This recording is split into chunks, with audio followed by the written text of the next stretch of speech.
Selamat siang saudara, Anda sedang menyaksikan live update Tribis.com bersama dengan saya Nila Irda. Kami akan menyajikan informasi terkini dari sejumlah daerah di Indonesia yang akan dilaporkan langsung oleh reporter kami di lapangan. Inilah live update selengkapnya. Kita awali dengan informasi pertama saudara, puluhan rumah warga di Kota Kendari tepatnya di Jalan Haji Lamuse, Lepo-Lepo, Kecamatan Baruga tergenang banjir pada Kamis 1 Juli 2021.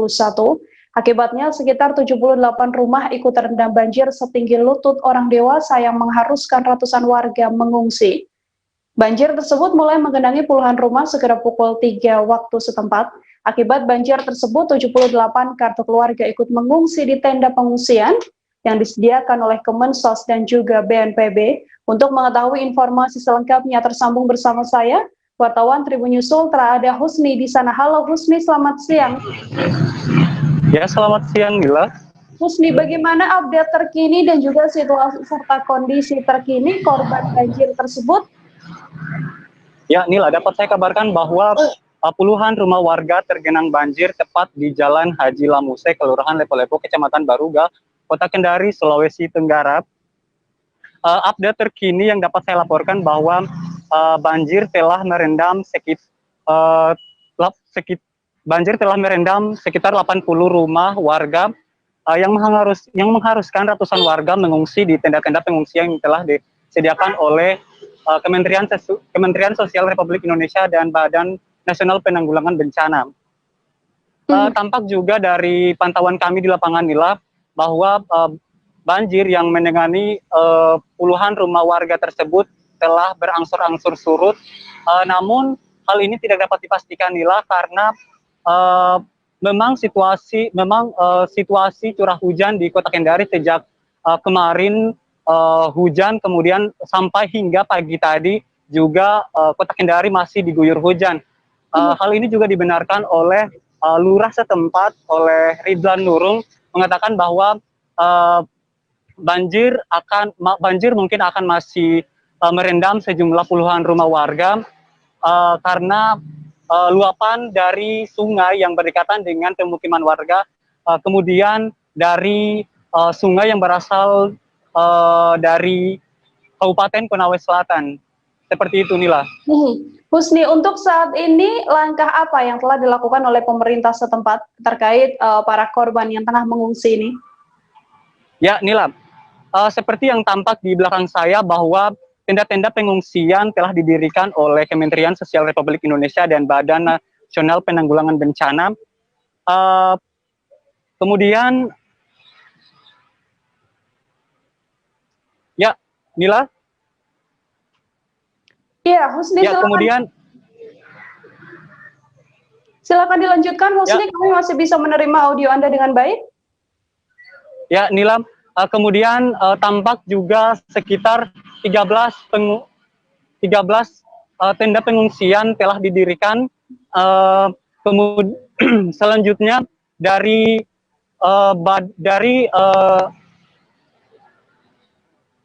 Nila. Iya, Husni, silakan dilanjutkan. Ya, kemudian tadi juga sempat terlihat bahwa 80 parcel langsung dari Presiden Republik Indonesia Joko Widodo telah diterima oleh ratusan warga yang mengungsi di tenda-tenda pengungsian yang diserahkan oleh Kapolsek Baruga AKP Igusti Komang Sulastra. Seperti itu, Nila. Husni, kemudian berdasarkan pantauan Anda di lapangan dan juga berdasarkan keterangan sejumlah warga, saat ini apa yang paling diperlukan bagi korban banjir ini? Ya, memang Nila sejumlah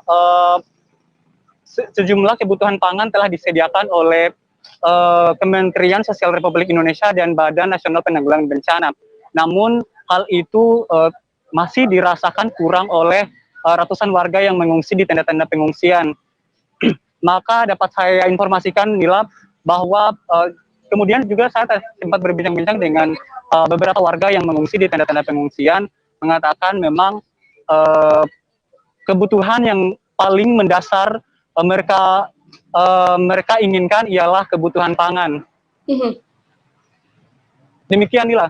Baik, sejauh ini meskipun banyak bantuan yang telah masuk, namun sejumlah korban banjir ini masih membutuhkan bahan pangan. Terima kasih banyak Husni, wartawan Tribun News Sultra atas laporan Anda. Selamat bertugas kembali. Kita beralih ke informasi selanjutnya, saudara. Beredar di media sosial sebuah cuplikan video Bupati Banjarnegara Budi Sarwono yang menuding ada permainan klaim dan juga bisnis biaya perawatan pasien COVID-19 oleh pihak rumah sakit. Pria yang akrab disapa Wing Chin ini juga mengatakan bahwa biaya perawatan di rumah sakit mencapai nilai yang fantastis. Bahkan orang nomor 1 di Banjarnegara ini juga mengatakan telah bertemu langsung dengan seorang sales yang mencari pasien untuk dirawat. Menurut Wing Chin, modus rumah sakit nakal itu dimulai dari perbedaan hasil pemeriksaan PCR dengan laboratorium. Wing Chin juga mengatakan sudah bertemu langsung dengan sales marketing pihak rumah sakit. Ia mengatakan sales yang disebutnya bernama Bejo itu nantinya akan mendapatkan honor dari tiap pasien yang berhasil dibujuk untuk dirawat di rumah sakit. Budi Sarwono mengatakan honor untuk biaya penjemputan bisa mencapai Rp100.000 hingga Rp200.000. Menurutnya, mafia pasien inilah yang membuat angka COVID-19 sejumlah daerah melonjak. Keuntungan yang selangit membuat rumah sakit berlomba-lomba untuk mencari pasien COVID-19. Bahkan sales pasien COVID-19 sudah sama dengan sales rokok yang berkeliling mencari pelanggan. Saat dikonfirmasi, Wing Chin juga membenarkan beredarnya video itu. Ia mengaku rumah sakit di wilayahnya banyak yang berebut pasien COVID-19. Mengingat klaim perawatan pasien COVID-19 minimal Rp6,25 juta hingga Rp10 juta per harinya, Budi Sarwono mengaku iming-iming klaim inilah yang membuat banyak rumah sakit berlomba menjemput bola mencari pasien COVID-19. Bahkan banyak pula rumah sakit yang akhirnya menambah ruangan karantina pasien COVID-19 untuk memperbanyak keuntungan. Terkait hal ini, Ketua ID Kabupaten Banjarnegara Agus Ujianto juga menduga orang yang disebut Bupati Banjarnegara Budi Sarwono sebagai sales rumah sakit merupakan relawan COVID-19. Beberapa relawan memang ditugaskan untuk menelusuri sumber penularan COVID-19, sehingga harus mencari orang yang mungkin terpapar, namun mereka tidak mendapatkan honor karena murni panggilan sosial. Agus juga mengatakan bahwa setiap orang yang ke rumah sakit harus diperiksa rapid test antigen karena merupakan bagian dari protokol kesehatan untuk melindungi petugas medis. Dengan PPH Mikro itu ya Pak? Semuanya alhamdulillah bisa semua, paham nggak? Nggak tahu loh kalau ini dikondisikan, paham nggak? Nggak ngerti, paham nggak? Kalau punya kepentingan dikondisikan, paham nggak? Nggak ngerti, karena sekarang lumayan sih. Lumayan, paham nggak? Kalau karantina di rumah sakit kan lumayan klaimnya, paham nggak? Aku juga udah ngerti gitu, paham nggak? Lumayan, sekarang pada pinter-pinter gitu. Dan kemarin saya sudah ketemu sama salesnya. Ada salesnya namanya Bejo ya, mencari orang sakit, paham nggak? Untuk dipondokin di rumah sakit. Kalau diantar pakai mobil sendiri 200.000, tapi kalau diambil sama ambulan rumah sakit honornya 100.000 gitu. Sudah sama kayak itu. Saya pedagang rok jarum 76 itu muter, paham gitu, paham nggak? Udahlah. Mari kita sadar. Mari kita insaf, paham nggak? Nggak usah cari yang macam-macam, paham nggak? Bagaimana kita layani rakyat yang bagus, gotong royong, kan gitu ya. Insya Allah kalau kita betul-betul menjalankan Pancasila, kuat Indonesia. Sementara itu, saudara, seorang kakek di Kabupaten Brebes viral di media sosial lantaran ia membawa uang receh sebanyak 2 karung saat datang ke toko emas. Kejadian itu diketahui berlangsung di toko emas Rama di Jalan Diponegoro, Brebes. Pada Rabu 30 Juni 2021 lalu, kakek yang bekerja sebagai pengemis itu mengaku beberapa kali ditolak toko emas saat hendak membeli dengan uang receh itu. Sosok kakek pengemis tersebut adalah Januri, 60 tahun, yang merupakan warga desa Baros, Kecamatan Ketanggungan, Kabupaten Brebes. Ia datang membeli emas sekira pukul 9 waktu setempat. Dengan penampilan sederhana, ia mengenakan kemeja putih lengan pendek, celana hitam, dan juga kopiah putih. Setibanya ke toko emas Rama, sejumlah pegawai lantas membantu sang kakek menghitung uang miliknya, sampai akhirnya terkumpul senilai 6 juta rupiah. Saat dikonfirmasi, pemilik toko emas tersebut juga membenarkan bahwa ada seorang kakek yang membeli emas dengan uang receh 2 karung. Pemilik toko itu juga membenarkan bahwa sang kakek beberapa kali ditolak di sejumlah toko emas di wilayah Jalan Diponegoro, Brebes. Kakek tersebut datang membeli emas membawa uang receh yang dimasukkan dalam 2 karung. Semua uangnya adalah uang receh senilai Rp2.000 hingga uang logam Rp1.000 dan juga Rp500. Sang kakek membeli 2 perhiasan jenis emas muda. Kakek Januari membeli kalung seberat 10 gram dan gelang seberat 8 gram dengan total Rp6,5 juta.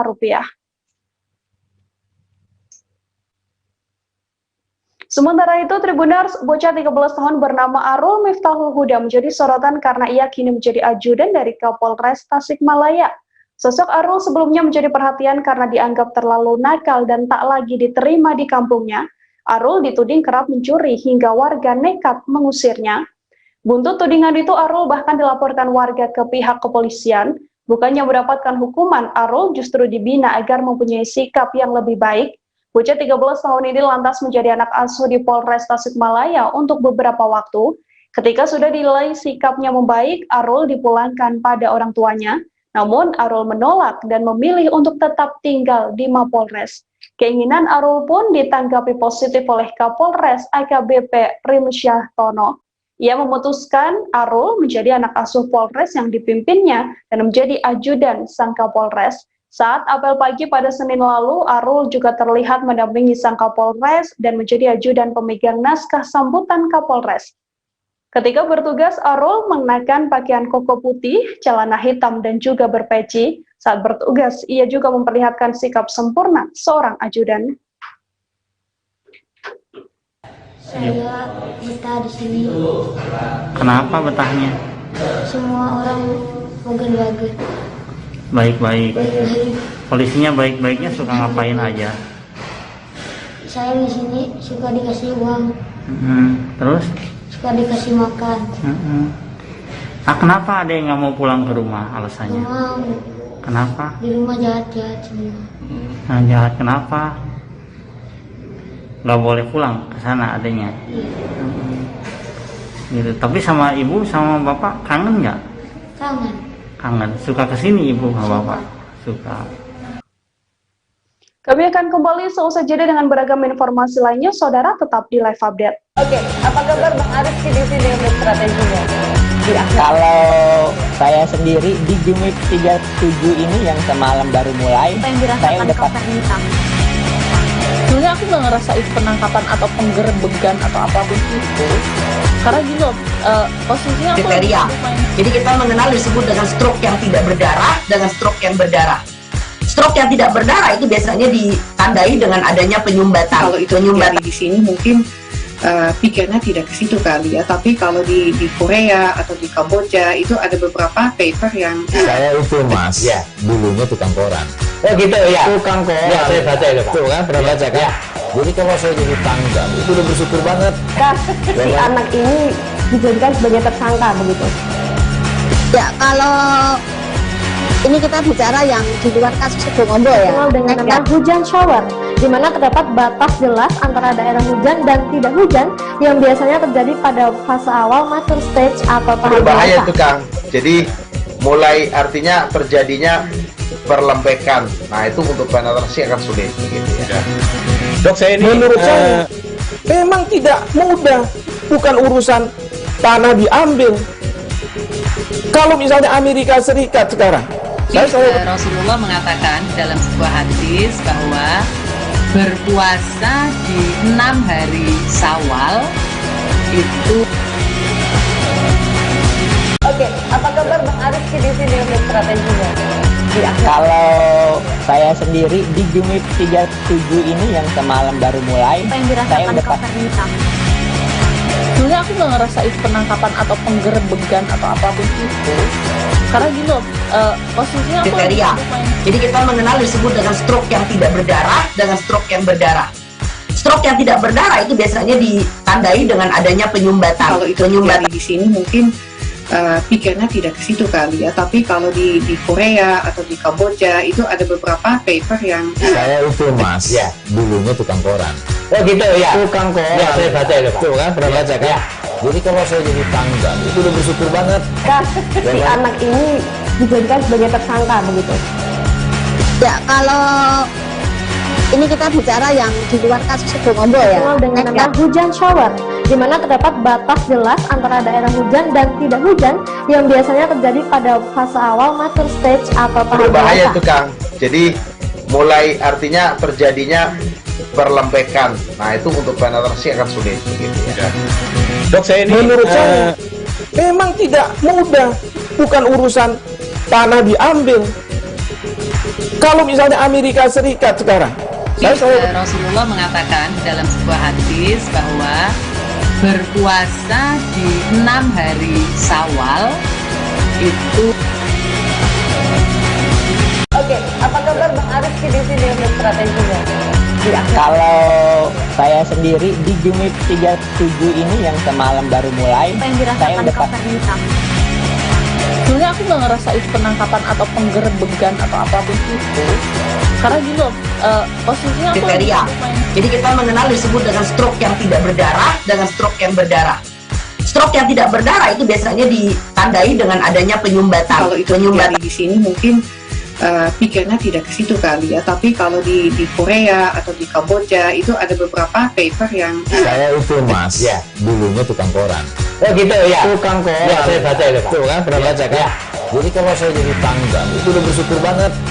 Si anak ini dijadikan sebagai tersangka begitu. Ya, kalau ini kita bicara yang di luar kasus Sibolombo ya. Dengan nama hujan shower, di mana terdapat batas jelas antara daerah hujan dan tidak hujan yang biasanya terjadi pada fase awal mature stage atau tahap Berbahaya dewasa. itu Kang. Jadi mulai artinya terjadinya perlempekan. Nah itu untuk penetrasi akan sulit begitu ya. Dok, saya ini menurut saya memang tidak mudah, bukan urusan tanah diambil. Kalau misalnya Amerika Serikat sekarang, Rasulullah mengatakan dalam sebuah hadis bahwa berpuasa di 6 hari Syawal itu. Oke, apa kabar Bang Arifki di sini untuk strateginya? Kalau saya sendiri di Jumit 37 ini yang semalam baru mulai, saya udah sebenarnya aku nggak ngerasa itu penangkapan atau penggerebegan atau apapun itu, karena gini loh, posisinya aku kriteria. Jadi kita mengenal disebut dengan stroke yang tidak berdarah dengan stroke yang berdarah. Stroke yang tidak berdarah itu biasanya ditandai dengan adanya penyumbatan. Kalau itu terjadi di sini mungkin pikirnya tidak ke situ kali ya, tapi kalau di Korea atau di Kamboja itu ada beberapa paper yang Saya itu mas, ya dulunya tukang koran. Oh gitu ya, Tukang koran. Ya, saya baca itu, Pak. Tuh kan pernah baca kan? Ya. Jadi kalau saya jadi pangdam itu udah bersyukur banget. Si anak ini dijadikan sebagai tersangka begitu. Ya, kalau ini kita bicara yang di luar kasus Sibolombo ya. Dengan nama hujan shower, di mana terdapat batas jelas antara daerah hujan dan tidak hujan yang biasanya terjadi pada fase awal mature stage atau tahap Berbahaya dewasa. itu Kang. Jadi mulai artinya terjadinya perlempekan. Nah itu untuk penetrasi akan sulit begitu ya. Dok, saya ini menurut saya memang tidak mudah, bukan urusan tanah diambil. Kalau misalnya Amerika Serikat sekarang, Rasulullah mengatakan dalam sebuah hadis bahwa berpuasa di 6 hari Syawal itu. Oke, apa kabar Bang Arifki di sini untuk strateginya? Kalau saya sendiri di Jumit 37 ini yang semalam baru mulai, saya udah Anda kembali menyaksikan live update bersama dengan saya Nila Irda. Gugus Tugas COVID-19 Papua Barat, Saudara, menggelar vaksinasi massal pada para aparatur sipil negara atau ASN, dan juga honorer di lingkungan pemerintah provinsi dan juga masyarakat. Pelaksanaan vaksinasi massal ini digelar di kantor Dinas Kesehatan Provinsi Papua Barat. Jumlah orang yang mengikuti vaksinasi massal ini juga terus bertambah. Masyarakat yang mengikuti vaksinasi massal dimulai dari usia 12 tahun hingga lanjut usia. Untuk mengetahui informasi terkininya, tersambung bersama saya wartawan tribunpapua.com. Ada Sofwan Asari di sana. Halo Sofwan. Halo Nila. Sofwan, bagaimana perkembangan pelaksanaan vaksinasi massal di Dinas Kesehatan Provinsi Papua Barat ini? Untuk sementara vaksinasi massal di Dinas Kesehatan Provinsi Papua Barat yang diselenggarakan oleh gugus tugas COVID-19 Provinsi Papua Barat masih berjalan dengan lancar.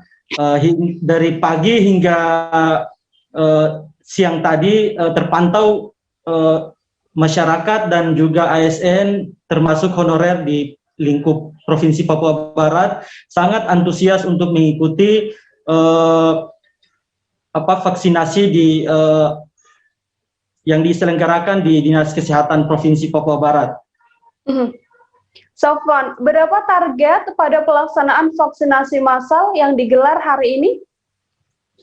Untuk target, berdasarkan informasi yang saya dapat dari Kepala Dinas Kesehatan Provinsi Papua Barat, hingga hari ini mereka menunggu berapapun jumlah masyarakat dan ASN yang datang ke Dinas Kesehatan Provinsi Papua Barat. Mereka tidak mematok jumlah yang pastinya, berapapun jumlahnya mereka akan melayani semuanya.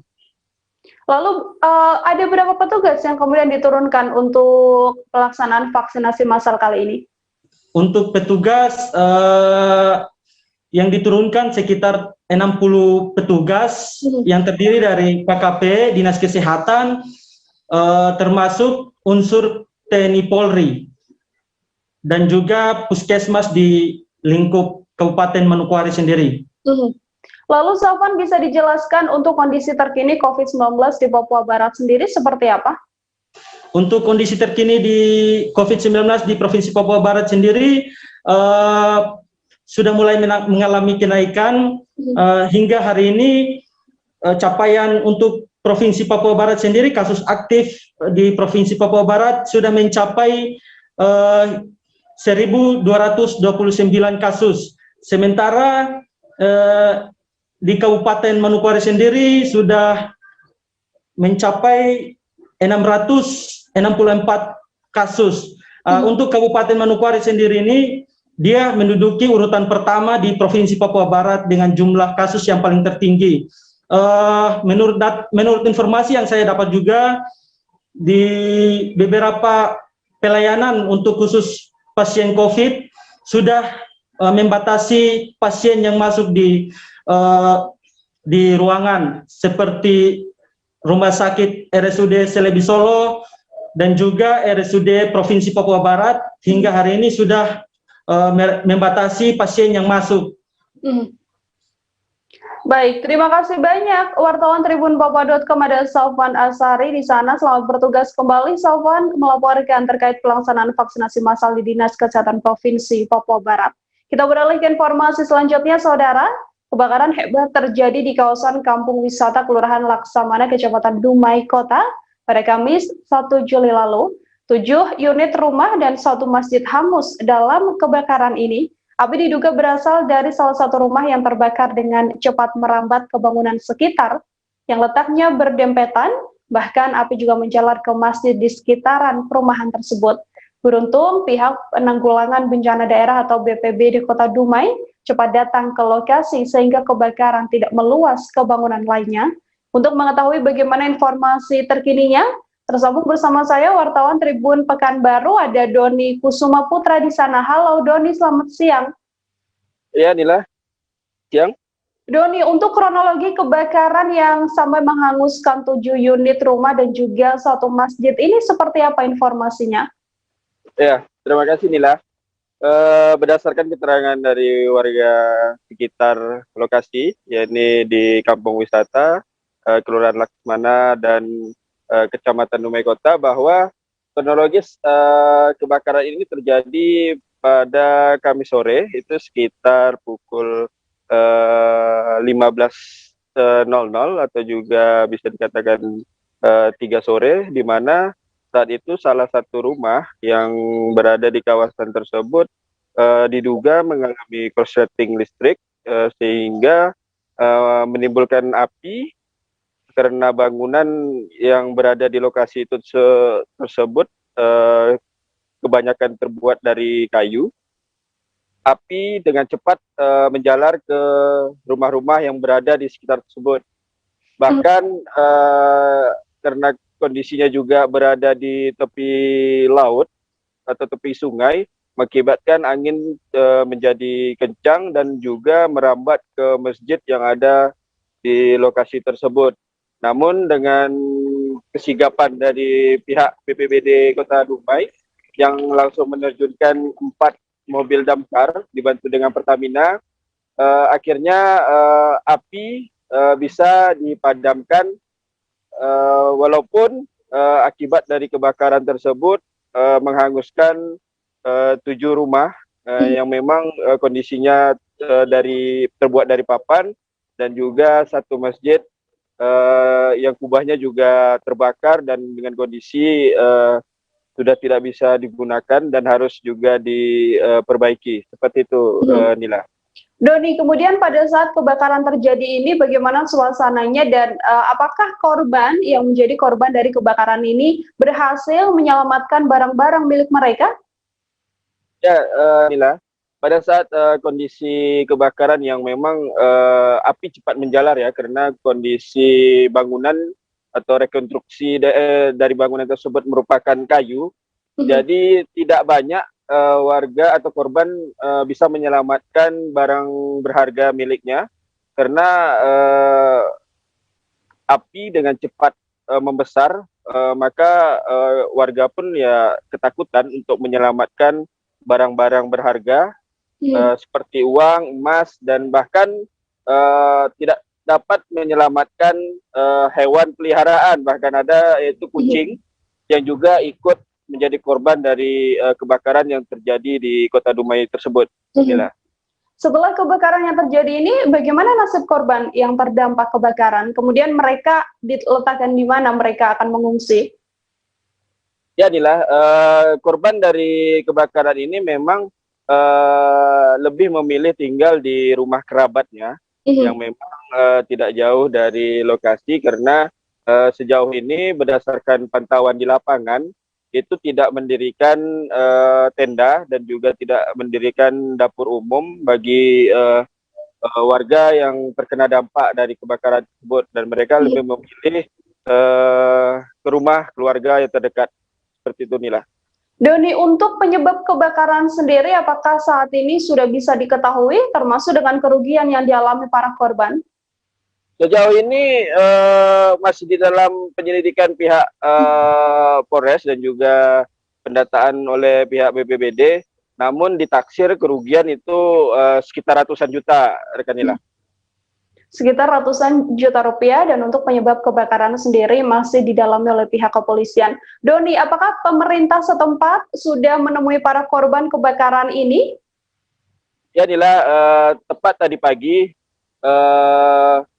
Bapak Wali Kota Dumai, yaitu Bapak Faisal, sekitar pukul 9 itu langsung meninjau lokasi kebakaran yang ada di kampung wisata saat masyarakat sedang bergotong royong membersihkan masjid yang juga terkena dampak. Bahkan Bapak Wali Kota Dumai memberikan support dan semangat kepada warga di sekitar yang menjadi korban dari musibah kebakaran tersebut. Bahkan Bapak Wali Kota juga berjanji akan membantu korban dari kebakaran tersebut. Pak Wali Kota juga langsung secara pribadi membantu untuk pembangunan dari masjid sendiri. Seperti itu, Kanila. Baik, saudara wartawan kami Doni tadi juga telah melakukan wawancara dengan Wali Kota Dumai, Faisal. Berikut liputannya untuk Anda. Jadi yang pertama kami Temko turun kita. Memang tidak ini musibah, ujian untuk warga di sini. Langkah jangka pendek, insya Allah Pak Camat dan Desa sudah memberikan bantuan yang sifatnya untuk logistik dan sebagainya.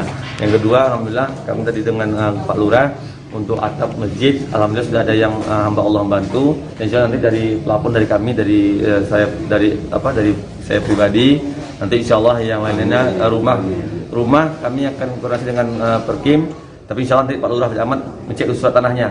Karena itu juga ada bantuan dari rumah-rumah, insya Allah nanti akan kita maksimalkan. Tapi yang ada surat tanah, nanti kayak mohon dari Pak Lurah, Pak Camat bagaimana ya mengajak masyarakat lah untuk saling kita berbagi. Saya yakin dengan bersama kita menggotong royong di 1-2 rumah yang insya Allah sudah selesai. Mungkin dari kami. Mungkin ada pesan nih Pak Wali kepada mungkin ya warga yang terdampak nih Pak. Ya. Pertama, kami berharap tetap sabar yang pertama. Yang kedua, ya ini ujian lah. Saya yakin nama ujian kita tidak bisa juga mengelak dari Allah, mengenai hikmah semua di balik ini. Dan kami juga berharap kepada masyarakat, Pak Lurah, Pak RT juga harus hati-hati lah. Kenapa? Konslet listrik ini memang harus kita jaga betul. Karena rumah yang tinggal ini kadang-kadang kita tidak bisa kontrol, kadang-kadang hidup AC berjam-jam dan sebagainya juga bisa asbab untuk jadi konslet listrik. Dan kami mohon kepada Pak RT, Pak Lurah untuk mengimbau masyarakat, kalau memang tidak di rumah, tolong yang listrik tolong dimatikan. Itu yang pertama. Yang kedua, tolong sampaikan ke tangganya kalau dia pergi dan sebagainya, sehingga kalau ada kejadian yang tidak diinginkan bisa tahu bahwasanya listrik masih kosong. Seusai jeda kami masih akan kembali dengan beragam informasi lainnya, saudara tetap di live update. Oke, apa kabar Bang Ariski di sini untuk strateginya? Ya, kalau saya sendiri di Jumip 37 ini yang semalam baru mulai, saya udah pasti. Sebenarnya aku nggak ngerasa itu penangkapan atau penggerebegan atau apapun itu, karena gini loh, posisinya aku kriteria. Jadi kita mengenal disebut dengan stroke yang tidak berdarah dengan stroke yang berdarah. Stroke yang tidak berdarah itu biasanya ditandai dengan adanya penyumbatan. Kalau itu penyumbatan di sini mungkin pikirnya tidak ke situ kali ya, tapi kalau di Korea atau di Kamboja itu ada beberapa paper yang saya itu mas ya dulunya tukang koran. Oh gitu ya, Tukang koran ya, saya baca itu Pak. tuh kan pernah baca kan Ya. Jadi kalau saya jadi tanggal itu udah bersyukur banget. Si anak ini dijadikan sebagai tersangka begitu. Ya, kalau ini kita bicara yang di luar kasus Sebongombo ya. Dikenal dengan nama hujan shower, di mana terdapat batas jelas antara daerah hujan dan tidak hujan yang biasanya terjadi pada fase awal mature stage atau tahap Berbahaya dewasa. itu Kang. Jadi mulai artinya terjadinya perlempekan. Nah itu untuk penetrasi akan sulit gitu ya. Dok, saya ini menurut saya memang tidak mudah, bukan urusan tanah diambil. Kalau misalnya Amerika Serikat sekarang, Rasulullah mengatakan dalam sebuah hadis bahwa berpuasa di 6 hari Syawal itu. Oke, apa kabar Bang Ariski di sini untuk strateginya? Ya, kalau saya sendiri di Jumip 37 ini yang semalam baru mulai, saya udah pasti. Sebenarnya aku nggak ngerasa itu penangkapan atau penggerebegan atau apapun itu, karena gini loh, posisinya aku kriteria. Jadi kita mengenal disebut dengan stroke yang tidak berdarah dengan stroke yang berdarah. Stroke yang tidak berdarah itu biasanya ditandai dengan adanya penyumbatan. Kalau itu penyumbatan di sini mungkin pikirnya tidak ke situ kali ya, tapi kalau di Korea atau di Kamboja itu ada beberapa paper yang saya itu mas ya dulunya tukang koran. Oh gitu ya, Tukang koran ya, saya baca itu Pak. tuh kan pernah baca kan Ya. Jadi kalau saya jadi tanggal itu udah bersyukur banget. Si anak ini dijadikan sebagai tersangka begitu. Ya, kalau ini kita bicara yang di luar kasus Sebongombo ya. Dikenal dengan nama hujan shower, di mana terdapat batas jelas antara daerah hujan dan tidak hujan yang biasanya terjadi pada fase awal mature stage atau tahap Berbahaya dewasa. itu Kang. Jadi mulai artinya terjadinya perlempekan. Nah itu untuk penetrasi akan sulit gitu ya. Dok, saya ini menurut saya memang tidak mudah, bukan urusan tanah diambil. Kalau misalnya Amerika Serikat sekarang, Rasulullah mengatakan dalam sebuah hadis bahwa berpuasa di 6 hari Syawal itu. Oke, apa kabar Bang Ariski di sini untuk strateginya? Ya, kalau saya sendiri di Jumip 37 ini yang semalam baru mulai, saya udah pasti. Sebenarnya aku nggak ngerasa itu penangkapan atau penggerebegan atau apapun itu, karena gini loh, posisinya aku kriteria. Jadi kita mengenal disebut dengan stroke yang tidak berdarah dengan stroke yang berdarah. Stroke yang tidak berdarah itu biasanya ditandai dengan adanya penyumbatan. Kalau itu penyumbatan di sini mungkin pikirnya tidak ke situ kali ya, tapi kalau di Korea atau di Kamboja itu ada beberapa paper yang saya itu mas ya dulunya tukang koran. Oh gitu ya, Tukang koran ya, saya baca itu Pak. tuh kan pernah baca kan Ya. Jadi kalau saya jadi tanggal itu udah bersyukur banget. Si anak ini dijadikan sebagai tersangka begitu. Ya, kalau ini kita bicara yang di luar kasus Sebongombo ya. Dikenal dengan nama hujan shower, di mana terdapat batas jelas antara daerah hujan dan tidak hujan yang biasanya terjadi pada fase awal mature stage atau tahap Berbahaya dewasa. itu Kang. Jadi mulai artinya terjadinya perlempekan. Nah itu untuk penetrasi akan sulit gitu ya. Dok, saya ini menurut saya memang tidak mudah, bukan urusan tanah diambil. Kalau misalnya Amerika Serikat sekarang, Rasulullah mengatakan dalam Anda kembali menyaksikan program Live Update bersama dengan saya Nila Irda. Saudara, seorang terduga teroris berinisial AS dikabarkan kabur dari ruang pemeriksaan Polda Babel. Terduga teroris ini kabur pada Kamis kemarin sekitar pukul 3.30 waktu Indonesia Barat. Sebelumnya, warga Gang Rintis Desa Kaca, Kecamatan Mendo Barat ini ditangkap pada Rabu 30 Juni lalu. Terduga teroris ini kemudian diamankan di ruang khusus Satgaswil Densus 88 dengan penjagaan ketat. Sejak ditangkap, pelaku menjalani penyelidikan dan terus diinterogasi oleh petugas. Namun yang bersangkutan kemudian dikabarkan tidak ada di ruang pemeriksaan sekitar pukul 3.30 waktu Indonesia Barat pada Kamis kemarin. Untuk mengetahui informasi terkininya, tersambung bersama saya Antoni Ramli, wartawan Tribun, wartawan Bangka Pos di sana. Halo Antoni, selamat siang. Selamat siang Nila. Antoni, sudahkah ada perkembangan terkait kabar bahwa seorang terduga teroris berinisial AS ini kabur dari ruang pemeriksaan? Ya, bisa kami laporkan saat ini pihak kepolisian dari jajaran Polda Kepulauan Bangka Belitung masih terus memburu satu dari dua tersangka teroris jaringan Kepulauan Bangka Belitung berinisial AS. Sebelumnya tadi malam kami mendapat informasi kalau AS ini berhasil kabur saat tengah berlangsung pemeriksaan Kamis dini hari tadi. Dari informasi yang kami dapat, AS berhasil kabur melalui jendela saat berlangsungnya pemeriksaan. Dari jendela tempat pemeriksaan yang dimana Densus 88 anti teror menggunakan gedung milik Satahki Direktorat Polda Kepulauan Bangka Belitung. Sampai saat ini belum diketahui keberadaan pelaku dan tim gabungan dari Densus 88 anti teror dibantu Direktorat Kriminal Umum Polda Kepulauan Bangka Belitung dan Polres Pangkal Pinang, Reskrim Polres Pangkal Pinang masih memburu pelaku. Kami juga sempat mendapat informasi tadi, kami sempat berbincang-bincang dengan anggota piket di tahanan, bahwasannya yang bersangkutan AS ini belum sempat di sel atau masuk ke ruang tahanan, jadi bisa dipastikan AS ini lari saat berhasil kabur saat proses penyelidikan pemeriksaan oleh tim Densus 88 anti teror Mabes Polri. Begitu Nila. Antoni, berarti apakah ini memang terduga teroris ini kabur saat tidak ada petugas yang sedang mengamankan dia, tidak ada petugas di lokasi kaburnya ini, atau memang kabur ketika ada petugas yang sedang berjaga?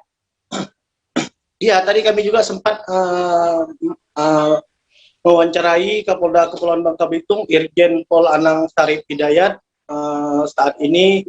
Namun menurut keterangan dari Kapolda, dia membenarkan bahwa pelaku terduga AS, terduga jaringan teroris AS ini kabur melalui jendela. Sementara untuk apakah saat ditanyakan apakah ada kelalaian dari istilahnya kelalaian dari pihak penyidik, saat itu Anang lebih menyebutkan bahwa pihaknya saat ini lebih fokus untuk melakukan pengejaran ketimbang istilahnya ketimbang melakukan pencarian apakah lalai atau tidak, seperti itu Nila. Baik, sejauh ini upaya-upaya apa yang telah dilakukan oleh pihak kepolisian untuk memburu terduga teroris yang kabur ini, Antoni? Ya, informasi juga yang kami peroleh dari tukang bangunan yang berada di sebelah gedung Satahki, Kamis dini hari sekitar pukul 4, mereka sempat dibangunkan oleh anggota piket atau anggota yang tim Densus anti teror 88 untuk mencari jejak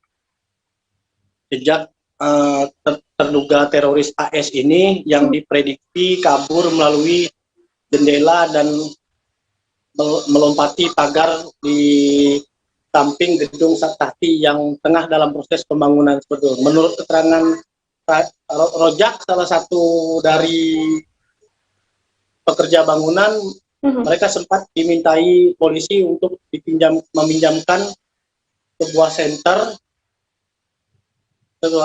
oleh polisi tadi dan mencari jejak keberadaan pelaku AS ini. Namun sampai saat ini, Jumat siang ini, belum ada kabar terbaru terkait perkembangan AS. Namun tadi Pak Kapolda Kepulauan Langkawi itu menyampaikan bahwa Kapolda juga meminta bantuan pihak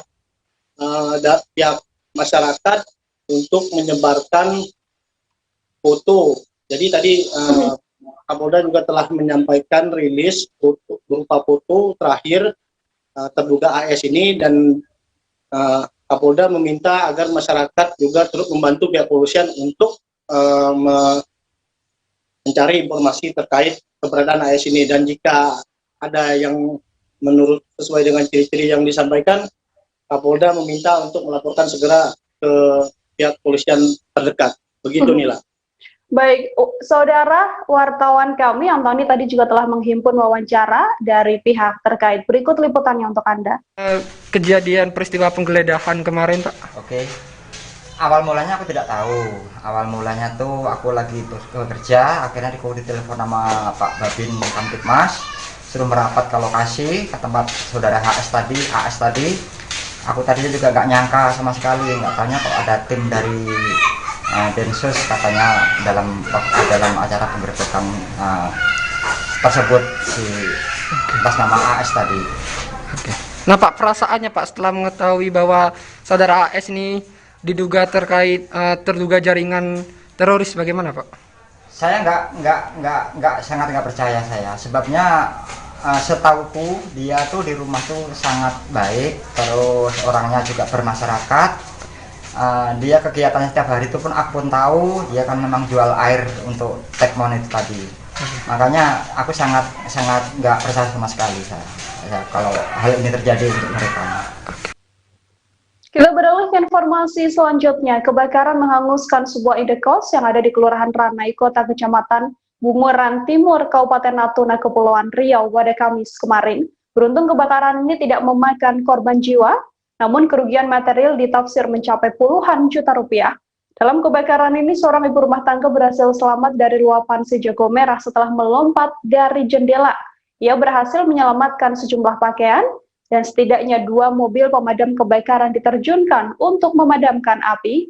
Untuk mengetahui bagaimana informasi terkait kejadian ini, telah tersambung bersama saya, wartawan Tribun Batam. Ada Ilham Muhammad di sana. Halo Ilham, selamat siang. Ilham, selamat siang. Selamat siang, Nila. Baik. Ilham, bisa dijelaskan bagaimana kronologi kebakaran ini terjadi? Baik, sebelumnya Nila, bahwasanya telah terjadi kebakaran di Jalan Ali Murtopo di Kecamatan Bunguran Timur, Kabupaten Natuna, Provinsi Kepulauan Riau, Nila. Nah, kebakaran ini berhasil membumi hanguskan sebuah rumah indekos yang terdiri dari 3 pintu, yang terbuat dari bahan kayu dan hangus ludes terbakar, Nila. Sejauh ini Ilham, apakah sudah diketahui apa penyebab dari kebakaran dan bagaimana kemudian api akhirnya bisa dipadamkan? Baik, menurut informasi yang kita kumpulkan, bahwasanya hingga saat ini petugas pemadam kebakaran belum menemukan ataupun belum mendapatkan informasi terkait penyebab dari kebakaran itu, Nila. Nah, sedangkan itu Kasih Pengendalian Kebakaran dari Dinas Pemadam Kebakaran Kabupaten Natuna, Nur Hakim menjelaskan bahwa pihaknya menerima laporan dari warga setempat itu sekitar pukul 19.30 WIB atau sekitar setelah sholat Isya.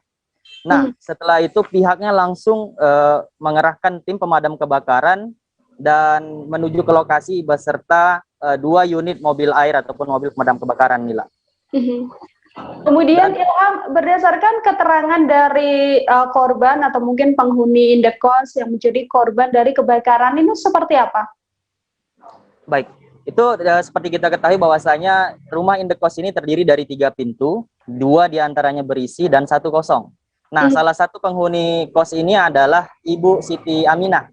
Nah, Siti Aminah ini menceritakan bahwa setelah sholat maghrib, ia langsung tidur pulas karena lelah mengikuti kegiatan seharian. Kemudian ia tersadarkan oleh hawa panas yang disebabkan oleh api yang berasal dari pintu kos yang pertama ataupun yang dihuni oleh Uco. Nah, ketika itu si Siti Aminah merasakan hawa panas, kemudian tersadarkan, lalu melihat kobaran api sudah membumbung tinggi di atap rumahnya.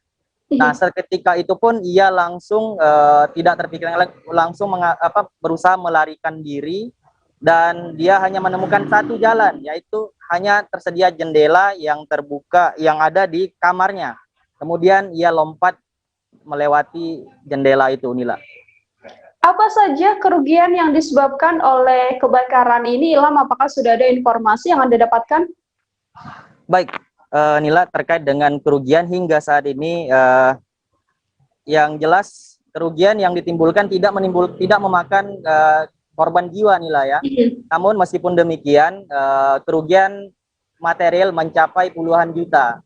Dikarenakan dari 2 penghuni kos ini dan juga pemilik kos itu sendiri mengaku kerugian ini mencapai puluhan juta rupiah. Baik, terima kasih banyak Ilham Muhammad, wartawan Tribun Batam, atas laporan Anda. Selamat bertugas kembali. Kita beralih ke informasi selanjutnya, Saudara. Lama tak ditempati sejumlah unit rumah dinas Pengadilan Negeri Seheti yang berada di Kompleks Perkantoran Kabupaten Muaro Jambi memprihatinkan. Beberapa rumah tersebut sudah ditumbuhi semak belukar yang menutupi sisi bangunan rumah itu. Di lokasi juga ditemukan beberapa bekas alat hisap sabu. Bangunan tersebut juga diduga kerap dijadikan tempat penyalahgunaan narkoba jenis sabu dan juga tempat perbuatan asusila. Sementara pihak Pengadilan Negeri Sengeti mengaku kondisi rumah dinas Pengadilan Negeri Sengeti mengalami rusak berat. Dengan alasan itu pula mereka tidak pernah menempati rumah dinas tersebut. Untuk mengetahui bagaimana informasi terkini terkait rumah dinas Pengadilan Negeri Sengeti yang terbengkalai, tersambung bersama saya wartawan Tribun Jambi, ada Hasbi Sabirin di sana. Halo Hasbi, selamat siang. Hasbi, selamat siang. Kami belum berhasil mendengarkan audio Anda dari sini.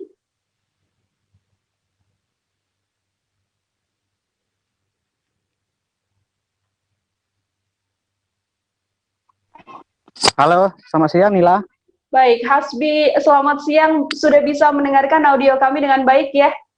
Ya, cukup baik Nila. Baik, Hasbi, bisa dijelaskan terkait kondisi rumah dinas Pengadilan Negeri Sengeti ini yang terbengkalai. Ada berapa jumlah rumah dinas yang mengalami kerusakan? Ya, baik Nila.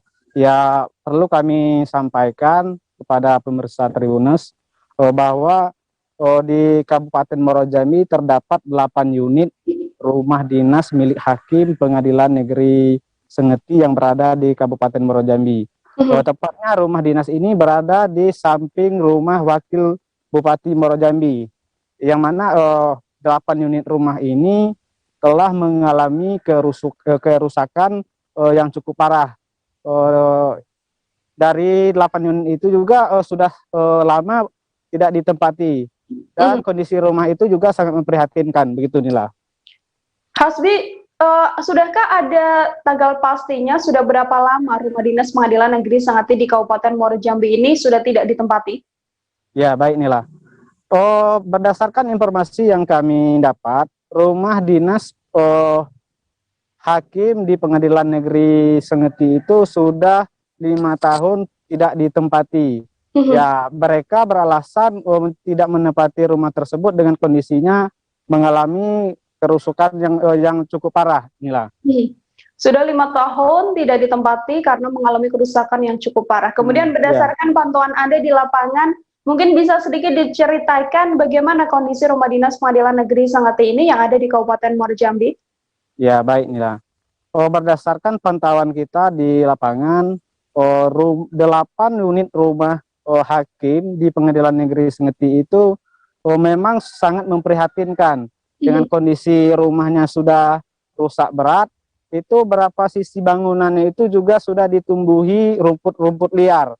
Dan sisi atapnya sudah hancur, bagian dindingnya juga sudah rusak berat, begitu juga dengan jendela rumah tersebut. Hingga saat ini kondisi rumah itu juga belum ada perbaikan dari pihak Pengadilan Negeri Sengeti Kabupaten Muaro Jambi. Begitu, Kang. Artinya pihak Pengadilan Negeri Sengeti ini sudah tahu kalau memang rumah dinas ini mengalami kerusakan. Tidakkah ada langkah-langkah yang dilakukan oleh pihak terkait, Hasni? Ya, baik. Berdasarkan penelusuran saya kemarin, itu pihak Pengadilan Negeri Sengeti sudah mengetahui bahwa 8 unit rumah itu sudah mengalami kerusakan yang cukup parah. Bahkan mereka juga telah menganggarkan tahun ini mengusulkan ke pemerintah pusat untuk melakukan perbaikan dan renovasi, sehingga rumah itu bisa ditempati oleh hakim yang bekerja di Pengadilan Negeri Sengeti Kabupaten Muaro Jambi tersebut.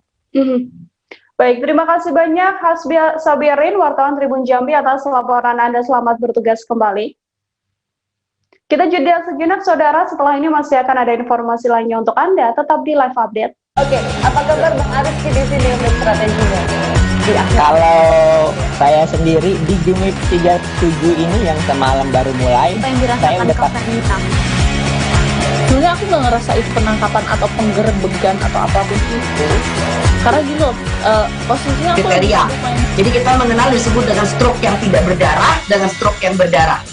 Stroke yang tidak berdarah itu biasanya ditandai dengan adanya penyumbatan. Kalau itu terjadi di sini mungkin pikirnya tidak ke situ kali ya, tapi kalau di Korea atau di Kamboja itu ada beberapa paper yang saya itu Mas, ya dulunya tukang koran. Oh gitu ya. Tukang koran. Ya, saya baca itu, Pak. Tuh kan, pernah baca kan? Ya. Jadi kalau saya jadi tanggal itu udah bersyukur banget. Si anak ini dijadikan sebagai tersangka begitu. Ya, kalau ini kita bicara yang di luar kasus Sebongombo ya. Dengan nama hujan shower, di mana terdapat batas jelas antara daerah hujan dan tidak hujan yang biasanya terjadi pada fase awal mature stage atau tahap berbahaya dewasa. itu Kang. Jadi mulai artinya terjadinya perlembekan. Nah itu untuk penetrasi akan sulit begitu ya. Dok, saya ini menurut saya memang tidak mudah, bukan urusan tanah diambil. Kalau misalnya Amerika Serikat sekarang, Rasulullah mengatakan dalam sebuah hadis bahwa berpuasa di 6 hari Syawal itu. Oke, apa kabar Bang Ariski di sini untuk strateginya? Kalau saya sendiri di Jumit 37 ini yang semalam baru mulai, saya udah Sebenarnya aku nggak ngerasa itu penangkapan atau penggerbegan atau apapun itu. Karena gini loh, posisinya aku kriteria. Jadi kita mengenal disebut dengan stroke yang tidak berdarah dengan stroke yang berdarah. Stroke yang tidak berdarah itu biasanya ditandai dengan adanya penyumbatan. Kalau itu terjadi di sini mungkin pikirnya tidak ke situ kali ya, tapi kalau di Korea atau di Kamboja itu ada beberapa paper yang saya itu Mas, ya dulunya tukang koran. Oh gitu ya. Tukang koran. Ya, saya baca itu, Pak. Tuh kan, pernah baca kan? Ya. Jadi kalau saya jadi tanggal itu udah bersyukur banget. Si anak ini dijadikan sebagai tersangka begitu. Ya, kalau ini kita bicara yang di luar kasus Sebongombo ya. Dengan nama hujan shower, di mana terdapat batas jelas antara daerah hujan dan tidak hujan yang biasanya terjadi pada fase awal mature stage atau tahap berbahaya dewasa. itu Kang.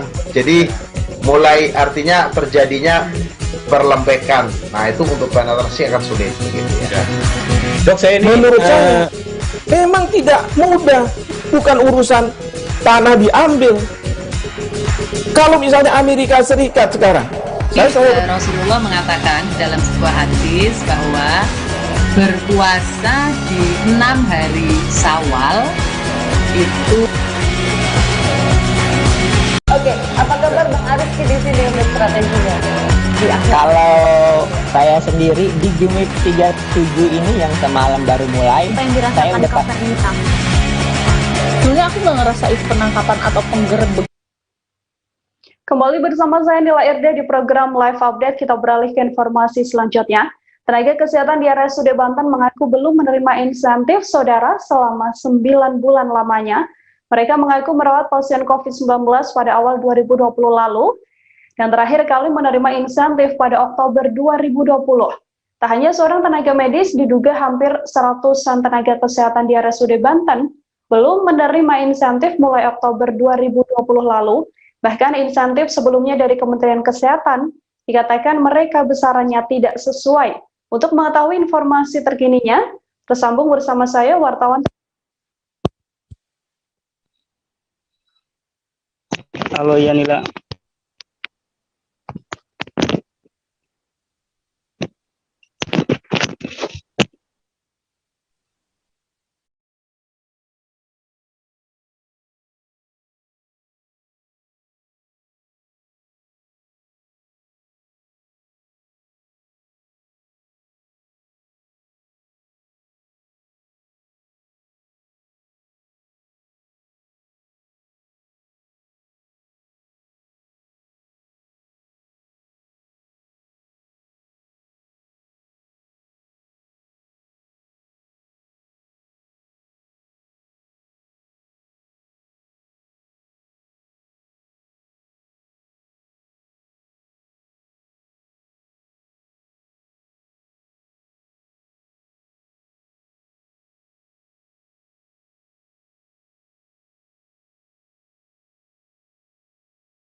Terkait tenaga kesehatan yang kabarnya belum diberikan insentif di RSUD Banten, berapa lama pastinya mereka tidak menerima insentif ini?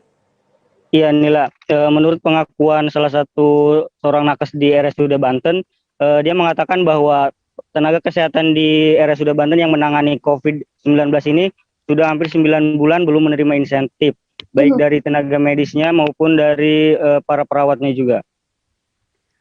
Kemudian ketika mereka tidak mendapatkan insentif berdasarkan laporan yang Anda dapatkan, dari mana mereka kemudian bisa membiayai kehidupan mereka sehari-hari? Iya Nila, ya, jadi para nakes ini karena dia tidak diberikan insentifnya selama 9 bulan, mereka menggunakan gaji mereka untuk membiayai semua kebutuhannya, mulai dari bahkan masker dan vitamin sendiri itu mereka beli sendiri. Karena ada di RSUD-nya sendiri itu tidak memberikan begitu banyak untuk masker sendiri, sehingga mereka harus membeli pun harus menggunakan uang sendiri gitu. Kemudian apakah ketika insentif ini tidak diberikan, hal-hal yang dilakukan oleh para nakes seperti apa dalam hal penanganan pandemi COVID-19 dan juga untuk para pasien? Ya, walaupun insentif ini belum diberikan oleh pihak rumah sakit maupun pihak Dinkes, mungkin pihak nakes sendiri masih selalu menjalankan tugas mereka seperti biasanya untuk menangani pasien-pasien COVID yang ada di RSUD Banten. Sebab mereka sendiri mau untuk mencoba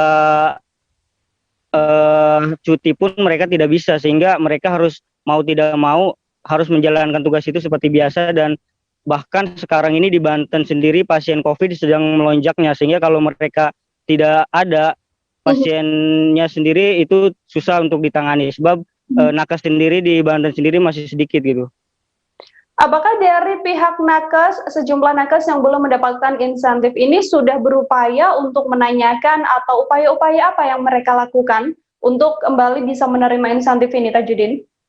Ya, beberapa bulan sebelumnya menurut pengakuan si narasumber bahwa mereka juga sudah pernah menandatangani sebuah dokumen tentang insentif yang akan dicairkan, tetapi hingga kini bahkan sampai 9 bulan ini mereka belum menerima insentif tersebut gitu, walaupun itu mereka sudah menandatangani sebuah dokumen gitu. Sudahkah ada tanggapan dari pihak RSUD Banten dan juga mungkin Dinas Kesehatan Provinsi Banten terkait keluhan dari sejumlah nakes ini? Ya, dari Tribun Banten sendiri mencoba mendatangi RSUD Banten, namun tadi pagi sudah mencoba ingin mengkomunikasikan atau meminta tanggapan dari RSUD sendiri, itu masih belum bisa memberikan tanggapan karena dari humasnya sendiri masih menunggu jawaban apakah mau memberikan tanggapannya atau gimana. Kemudian tadi juga sudah mencoba mendatangi pihak Dinkes atau Dinas Kesehatan Provinsi Banten, dan di sana tidak ada seorang pun yang ada di kantor, dan mencoba menghubungi kepala dinasnya sendiri, Ibu Ati, itu entah melalui telepon seluler ataupun WhatsApp itu tidak dijawab, sehingga sampai hari ini pun kita masih belum mendapatkan argumen dari pihak RSUD maupun dari Dinkes Provinsi Banten.